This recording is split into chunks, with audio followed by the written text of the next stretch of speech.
जी बिल्कुल, आज सूबाई असम्बली का इजलास दूसरे रोज़ भी हंगामा राई की नज़र हो गई और अपोजिशन और जो हुकूमती अरकान थे वो आपस में गोतम गोता हो गए और इजलास चलने नहीं दिया गया। मेरे साथ इस वक्त अपोजिशन लीडर अकरम खान दुरानी साहब मौजूद है, आइए उनसे इस हवाले से बात करते हैं। जी आप मुझे बताइए कि आज भी जो सूबाई असम्बली का इजलास था वो हंगामा राई की नज़र हो गया, तो आपके ख्याल में ये किसकी साजिश हो सकती है और क्यों की गई है सारी? ये तो वज़ीर आला साहब आज आए थे और उनको बिठा के हिदायत दी कि अंदर आपने लड़ाई करनी है, और जब सुबह का वज़ीर आला अपने मेंबरान असम्बली को लड़ाई पे उतरवाता है तो मेरे ख्याल में फिर लॉ एंड ऑर्डर का मसला किस तरह ठीक होगा।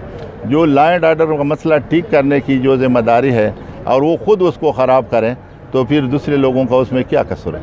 अच्छा सर, वज़ीर आज़म साहब ने कहा था कि मौलाना फजल रहमान पे आर्टिकल 6 लगाना चाहिए, आप इस हवाले से क्या? हमने चैलेंज किया कि उसको करें, आप देखें, उसको गिरफ़्तार भी करें, आप उसको आर्टिकल 6 भी लगा दें, फिर तब में पता चलेगा कि मौलाना साहब के पैरोकार कितने हैं। जैसा कि आप लोग देख रहे हैं कि यहाँ पर जो है अपोजिशन लीडर का यही कहना है कि अगर हुकूमत में जुर्रत है तो वो मौलाना को गिरफ़्तार करके दिखाए। जी